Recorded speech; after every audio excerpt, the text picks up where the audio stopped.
The following interview will be hard to digest. You're going to get a peek in someone's life and their hardship from when they're young, and you'll understand and see how they transform and conquered. So before this starts, I would like to offer a warning. Some of the topics and things that are going to be said will be somewhat disturbing. Viewer discretion is strongly advised. And this is Real Talk. 100% in college, it was very much about being accepted. I didn't want to make a scene. I had a crush on one of these boys, and I just, it's about being liked and accepted. And unfortunately, that was how I knew people liked me. And that's messed up. But it was what I thought I was supposed to be doing, even though I knew I wasn't. It's very confusing. And it's a conundrum you battle within yourself, because you know what's right, but you also know what you were taught. And so it becomes like a conflict between the two of, well, is it good? Is it bad? What is it? And that in itself, the goodness and badness of being sexual was played around with the people that were abusing me, because they used it to their own advantage. You can't tell anybody because it's bad, but you're good because you did it. Like it's a contradiction and very confusing as a kid. And so there are parents out there listening to them. Talk to your kids. I think that's the number one thing you can do. It's a yucky conversation, but they need to know. Even I actually had the privilege and the horror of having this conversation with my 6-year-old last night, because her and my husband and her siblings went to Zion with another part of the family. I had work to do, and I just had another portion of my surgeries done on the reconstruction, and so I didn't go. When she got back yesterday, I don't know where she was going with this, but she goes, "Mom, was your dad dead when I was born?" I said, "Yes, he passed away about 10 years ago, I think." And she goes, "How does so-and-so, like other people in my family, did they meet him?" I'm like, "No, nobody in our family met him." And she goes, "Well, why?" And I said, "Well, he wasn't a very nice person."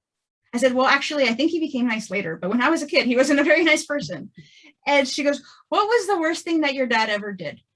Oh, like trigger. My brain's like, and so I'm trying not to make a big deal about it, because I don't want her to think that having the conversation is what upset me, because I want her to be able to come to me with these kinds of questions, because it's important. And so I said, "Well, he touched me inappropriately," and she laughed. She's like, "Hey," and I was like, "Well, honey, that's not like something that's funny." And so I'm trying to explain to her, like, okay, if it's okay if you touch yourself, it's okay if a doctor touches you, as long as mom and dad say it's okay, like it's an actual doctor, because they're trying to help you be better. Other than that, plain doctor, it's not okay. And she was just like, "Okay," and then just kept playing. And I'm like, okay, well, at least I handled that conversation well, thank God. Hopefully she's reminded of that if something ever happens. But yeah, they're hard conversations to have, but they're important conversations to have. Which I 100% agree with you. It is a hard conversation to have, but those hard conversations is what protect the kids at the end of the day. And I think teaching them the difference between what's right and what's wrong, what's acceptable and what's not acceptable, teaching them to say no when they feel uncomfortable, and understand that the uncomfortable feeling is something that deep down, and honestly, I believe that somewhere in your younger age, or during the time when these things were happening, and you mentioned a few times, deep down, your body's telling you to run. Deep down, your body's telling you to fight. And I think, and one of my previous podcast guests, he mentioned we sometimes forget to listen to our intuitions. Mm-hmm. And I believe if we start to listen to our intuitions a lot better, especially, and hone those skills when you're younger, a lot of our choices and a lot of our times that we're in bad places or environment, or even before we even get to places, our intuition sometimes says, "Hey, guess what? Maybe you should not go." Those moments where you're getting ready to go to have a party or go out, something's just saying, "You know what? Maybe you should just stay home today." Those things are sometimes they sometimes play a part. And I think that a lot of us sometimes forget to listen to them and push them aside, because I think a lot of those times that we try to do that just for, hey, I know my intuition's telling me that, but I really just want to go out and have fun. Yeah. But sometimes when you go out and have fun, it's it's cost you your life, or it's a life learning experience that you really don't want to get into. Right. That's a lot. This conversation, it's hard to talk about, it's hard to listen. However, honestly, and it's sad to say this, I've heard many experiences from people that are similar with yours as well.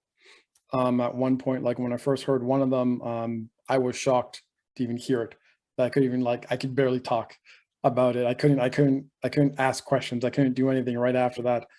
But then certain things that kept on playing my mind is that intuition perspective of it, or point of view of it, is that sometimes your intuition tells you to run and we have to run.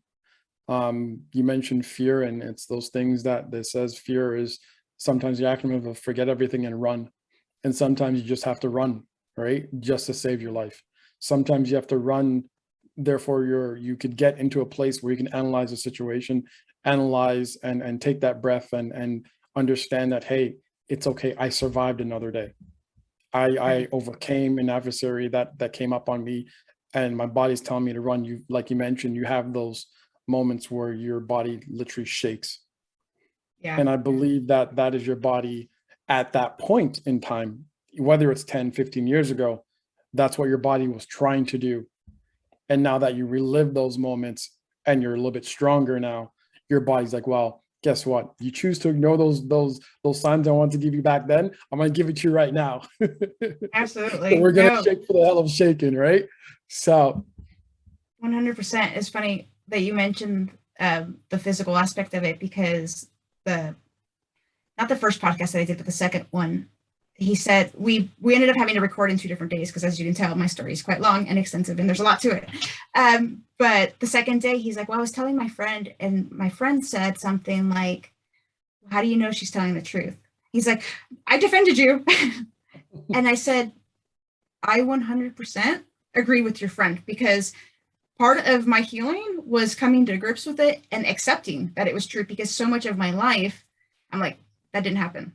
Even 8 years ago, when I tried to push all that stuff away, I'm like, that didn't happen. Like, stop it. It's still something that I struggle with, honestly, but it's the body that finally, like, one day it clicked, because I was freaking out. I couldn't breathe. My body was literally shaking. It looked like I was having a seizure. And I'm like, this doesn't lie. Your body can't lie. Like, I'm not making up this feeling, because I wouldn't be able to do that by myself with my thoughts going, okay, I'm going to panic now. And so that was finally was like, oh, that's what that is. Oh crap, it's all true. And so, yeah, that if for those people who are struggling with accepting reality, that was the thing that clicked for me, was listening to my body. And after having spent so many years trying to disconnect from it, finally connecting with it and listening was like, all right, well, thanks for the memories. Go away now. I'm just kidding. Still working through it. One thing that you mentioned there is, how do you know if someone's telling the truth about it or not? Me, honestly, I don't know. And that's the thing. I'm literally a podcaster. I'm listening to people's stories. However, based off of what you say and what you explain, right? Whether or not it's not true or not, I know there's other people out there that are going through the same thing. And literally the message is very simple. This is what happened. This is what I'm doing to make sure that it doesn't happen to anybody else. This is what your body will go through. Some people might not go through those shakes, but guess what? They're going to have those times when they're trying to sleep at night and someone puts their arm on them and automatically their body is going to punch that person. It's your body. And that truly is your body's response of certain things. As you mentioned, I was thinking about something that you said, and I thought you were going to say something different, is when you said to your daughter, I think it was, to run upstairs and put on your pajamas as fast as you can. And to be honest with you, I thought at first that was going to be a trigger point when you said that you stopped in your tracks and you're like, wait a second, my dad did that to me. And there was a reward for it, right? And that's what I was thinking on that sense. It's those things that we have to look at, right? Because it's those trigger points within our life. And it can be simple, like you could be walking down the street, technically, and a bus could just go past you, but your body and your memory, we have such a great memory, and there's a lot of things that we have as subconscious, but that just like the bus passes you and like that sound of the bus passes you, just a certain pitch, for example, could have happened to you 15, 16 years ago, and now your body just a burst of memories happen, right? And Yeah. that's why I mentioned, whether your story is true or not, I'm not going against it. I'm just here, I'm listening to it, but I'm pretty sure someone's going to listen to this and be like, shit, that has happened to me. Yeah. I need to get help. Or shit, I know someone that's going through something similar to her. They need that help. Let me be there as someone, as a support system. You mentioned as well, I think, honestly, I think that when you become free, because like I said, you still have those chains on you, is when I think your siblings are willing to listen to your full story. And when they actually reach out to you and say, guess what? I am so sorry, because guess what? We did see those signs, but we choose to not accept it. And I think when that happens, that's going to be for you, that's going to be a very hard pill to swallow, because now you know that, guess what? There was people in your family. I'm not saying it's true, but they saw those things happen to you and they chose to put a blind eye over it, which could have saved you lots of years of trauma, lots of years of heartache and pain. And you could have been, again, those potentials of people when trauma happens. Yes, I believe that you've learned a lot from it, and I believe that you've grown so much from it. But based off of, if let's say if those things never happened, what would your life be right now? Right. Right? I'm not saying your life now is worse, right? But who knows? It could have been better. It could have been, you could have had the same life that you have now, but from start to now, you could have been a lot more happier. You could have Right. not been thinking about doing suicide. And I don't know if you cut or no cut, but those things as well. It's those aspects of life that could have been better if your brother or your sister, instead of putting a blind eye over it, said, hey dad, what are you doing? Hey mom, I know you don't like being cried, and I know you don't like crying and being hurt and so on and so forth, but hey, if you love us as kids, look what's happening to Veronica. Look what's happening to children A or children B, because they, like you mentioned, your sister's 13 or 15 years older than you. Who knows what she's gone through, which she chooses not to share. Right. Right? Yeah, I Those, think even yeah, even even have had even if I had had that conversation as a kid, I think things would have been a lot better for me, because I spent a lot of my life not only just hiding it, which is a huge like thing to hide from anybody, but because I was hiding those things, I kind of put a wall up between myself and even my closest family members, because I was afraid that they were going to see me for the bad person I thought that I was, which is insane, of course, but I didn't want them to know. So it's like, okay, I can't get close to them. And so we have a lot of distance, which is why we haven't talked about this stuff. It's because, not because they don't want a relationship with me, but because I kind of spent my whole life trying to keep a relationship from happening, because I didn't want them to know. And having spent all those years thinking like, what's wrong with me? Why can't I be happy? And the stuff that I did remember, stuff that happened with a babysitter and stuff, I honestly thought all of that stuff was my fault. Mhm. And so it was like, oh my God, I'm this terrible person. Nobody can ever find out. And it was just like a lifetime of me basically hating myself and my body and everything about it.